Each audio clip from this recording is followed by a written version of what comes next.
shigikira impano yawe shigikira impano yawe ikunde uyikundishe n'abandi nibwo buzima bw'akazoza kawe ikunde uyikundishe n'abandi nibwo buzima bw'akazoza kawe kunda akazi kawe kunda umwuga wawe ukunde ukundishe n'abandi nibwo buzima bw'akazoza kawe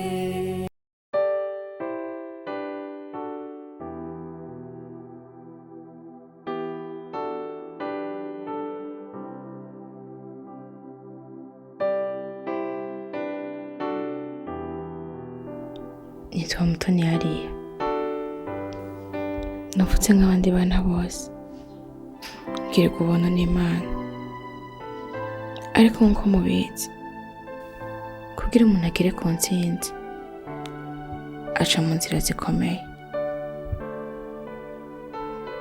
hakabamo imwe imushikana ku ndoto ziwe ariko nko mubizi kugira umuntu agere ku bikomeye agira inzira nyinshi hakabamo inzira imwe imushikana ku ndoto ziwe nagize umugisha umuntu akomeye biciye mu Mana yanje abantu bose barankunda binzanira icubahiro binzanira n'ibintu buri kintu gifise iherezo kikagira n'itanguriro kugira ngere ku ntsinzi hari uwambereye inkingi ambere icitegererezo ciza tubaho nk'imbuto kubwigihe duteba mwivu ariko iyo imvura igoye turama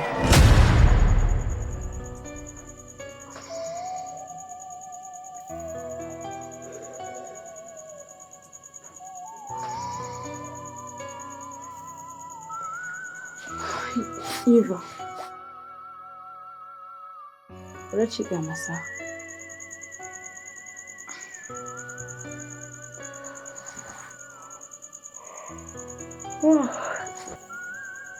wongeye kurota ngo uryame burijira aya masaha utararyama kwe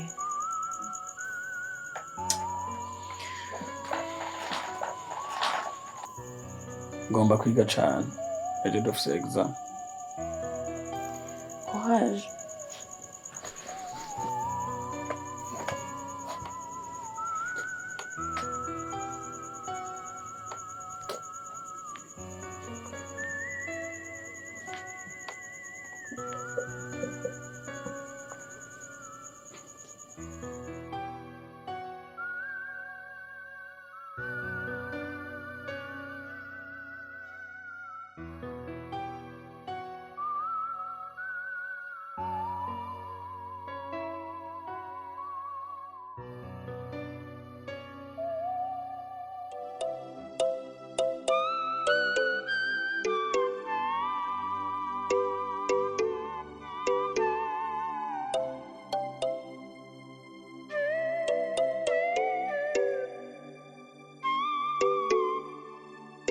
Bajeni sawa? Sawa.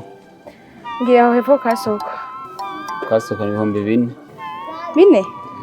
2 n'intwara. Baratuma wongera ku 1,000 nawe. Oh, nandi fise yonyene ushaka wo ntwara. Nakundi cyangwa ndakujane basari kuranzima. Urakoze.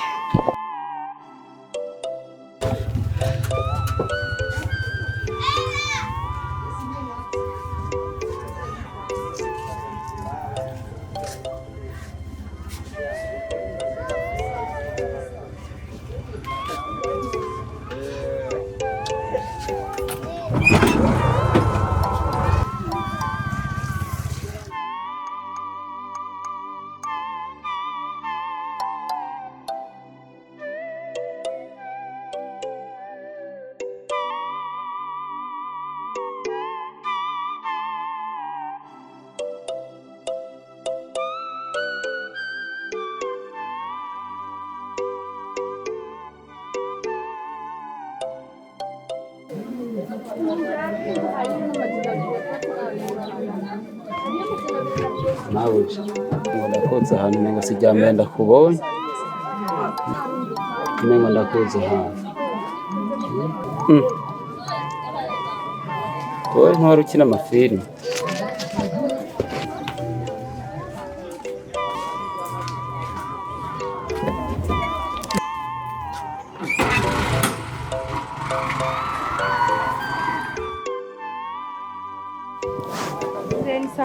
Sawa, karibu. Muvyeyi nangahe nora? 500 Ana. Jani jana.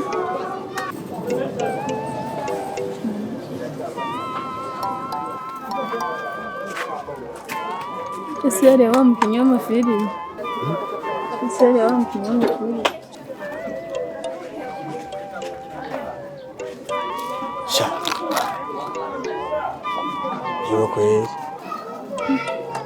Ibintu birahinduka ujye n'uwo yabaye kujya Azuye mukobwa ngene yasi yari kiyo azi ngene yishimye ahubwo je ndatangaye ni wo mumenya ingene yabaye yarabaye nabi gose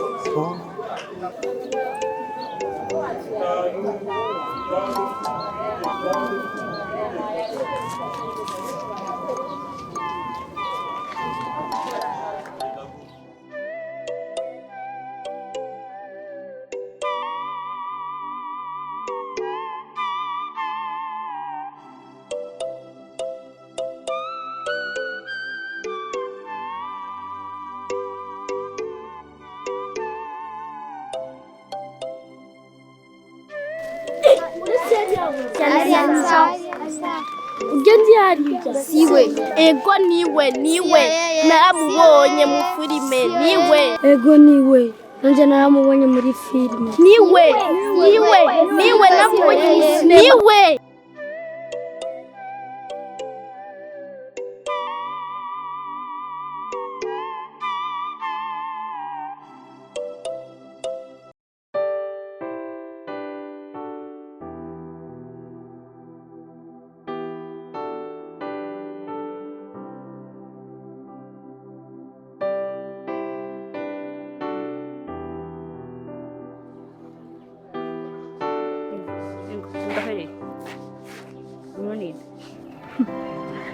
uyu ni ari oya ashobora kuba ntondera abana reka ndabineye yego ariya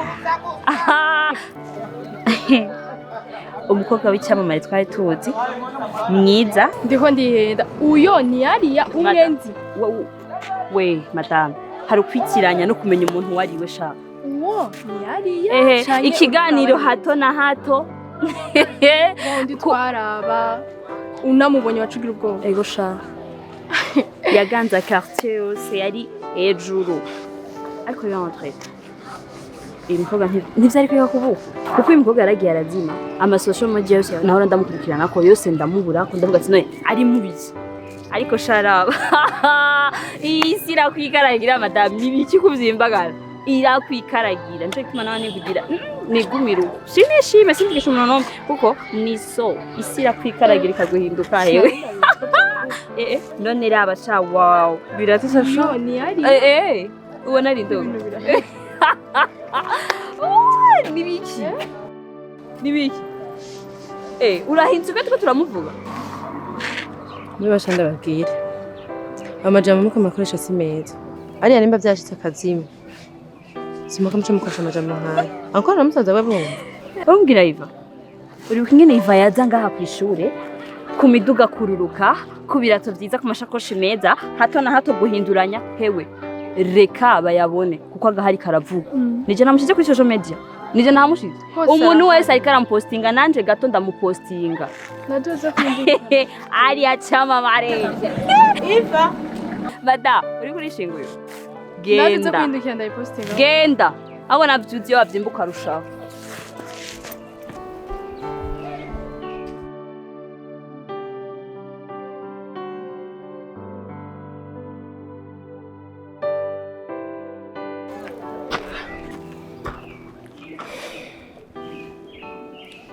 Eva fata kwanza amajambo bagenzi banje bakubwiye nabonye nkagushavuje ariko nyine sorry ntacyo bitwaye sinobarenganya kubera ko bariko bavuga ukuri.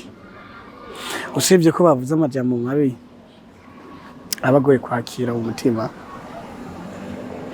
byarashitse tu. Ndakubaze kwanza. Byagenze gute kugira ngo usange muri situation?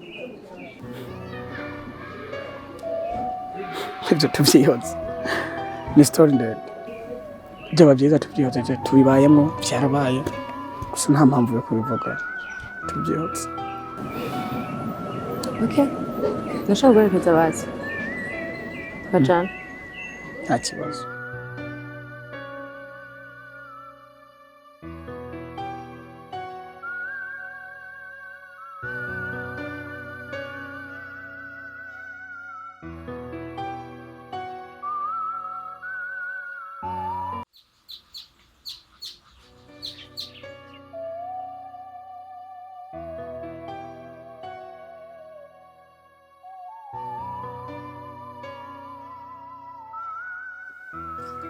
Yiva, ko watashe kare byagenze gute?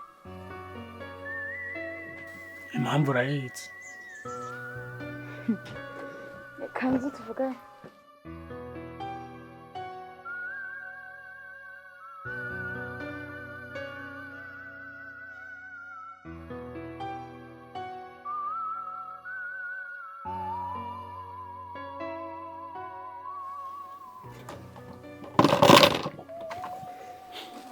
Kumengo afite ikindi kibazo kitari ico gusa.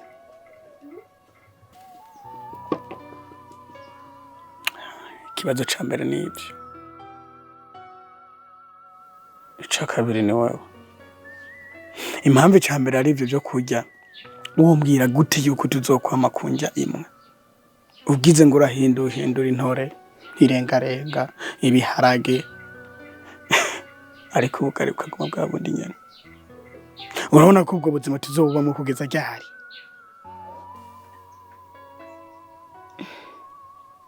Yiva, sinagusezeranya ko n'ubuzima tuzobubamo n'ubusi canke ejo. Kuko nirwo twisanzemo. Ahabwa ikintu ukwiye kumenya no kubwakira.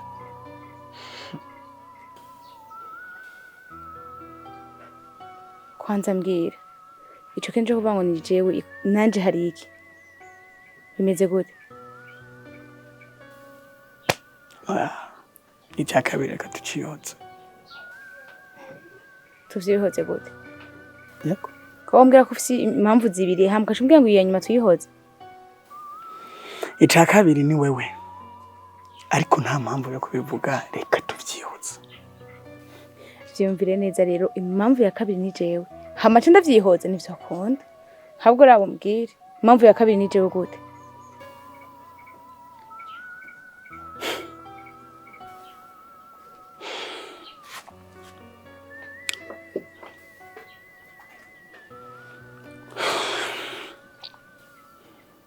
Bagupostinze Facebook.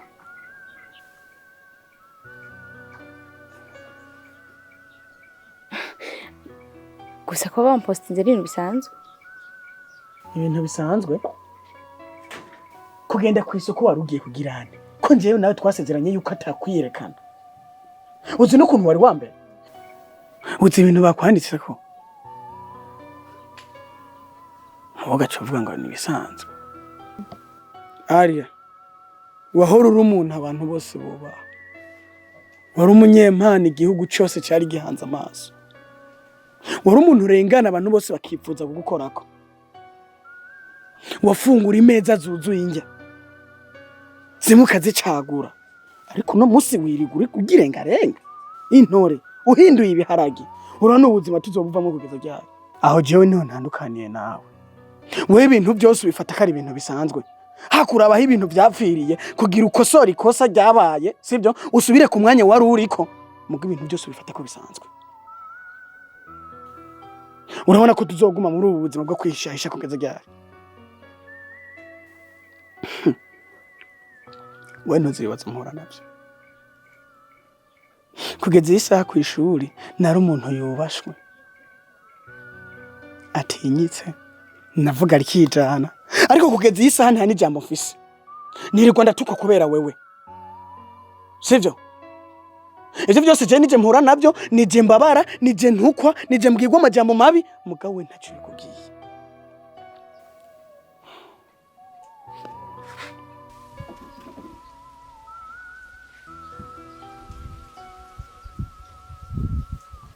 Ndakubwira ikintu utaruzi. Kw'ishure bamenyesheje ko umunsi wa nyuma wo kuriha ko ari ejo. Ubutaha bazoca banyirukana burundu. Wowe ufata ibintu byose ko bisanzwe. Reka tubone rero yuko bisanzwe kuzorondera ibihumbi amajana yo kuriha umwaka wose. Ico kikubera icigo.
Ali.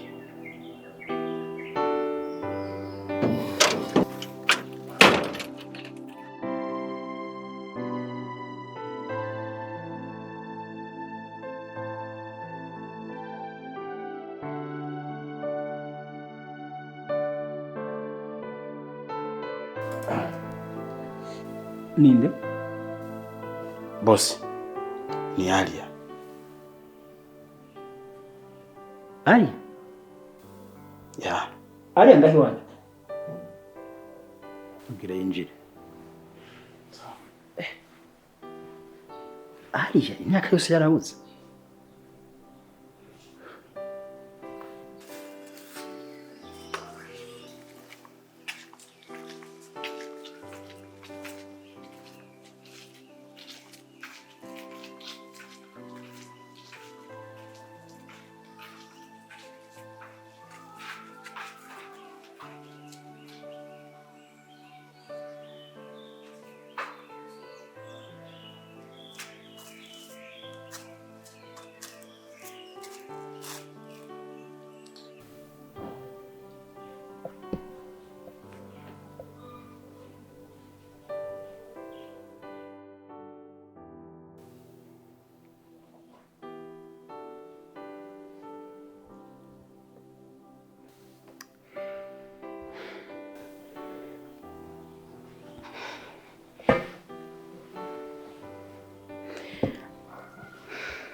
Boss.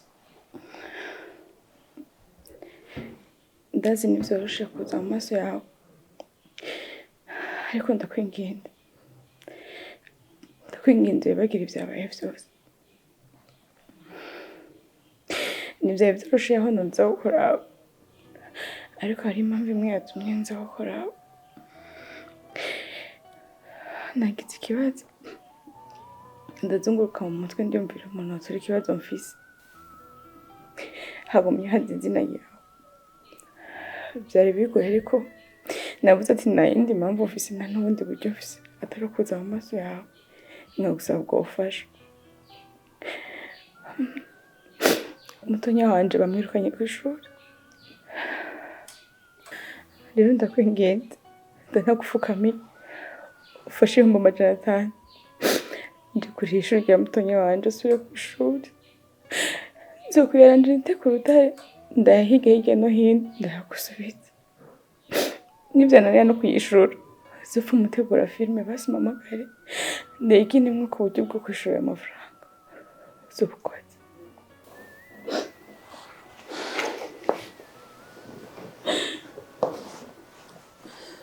Ari naguhaye buri kimwe, ndaguha icubahiro,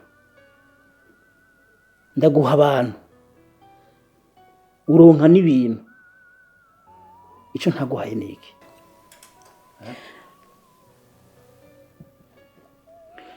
Narakubatse nkugira munini,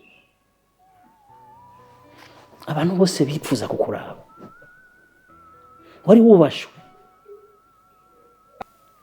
ariko ibyo byose warabirenzeko.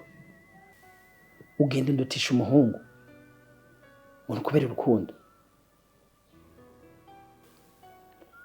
Ariko no munsi aho utamaramara uragarutse imbere yanje usaba ubufasha.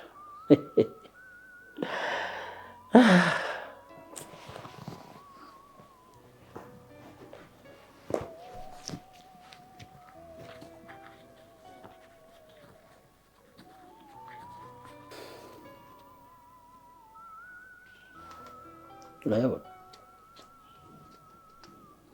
Ndakubwira ikintu kimwe, wowe ntiwigeze umenya agaciro k'amafaranga. Umenya agaciro k'amafaranga kuko iyo uza ukamenya ntore kubahuka ngo wikure umuntu nka jewe.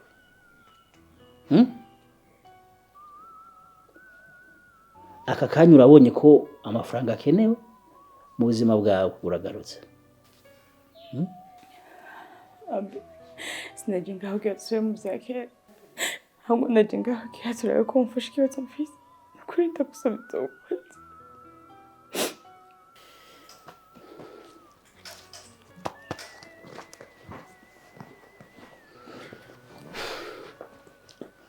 Nta mafaranga no gufasha, gusa igitswe ndayakwereka.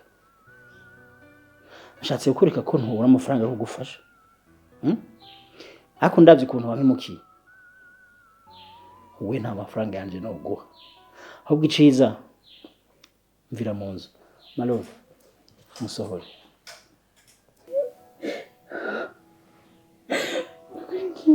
Malove sohora uyu muntu.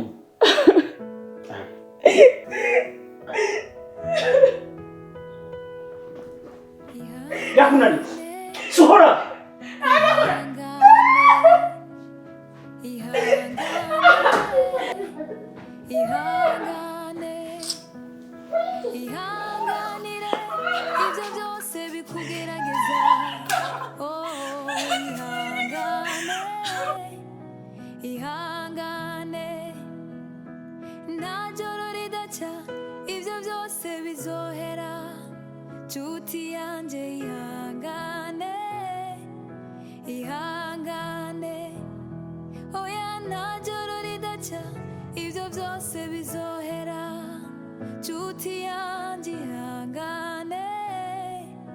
Ihangane, ntajoro ridaca, ibyo byose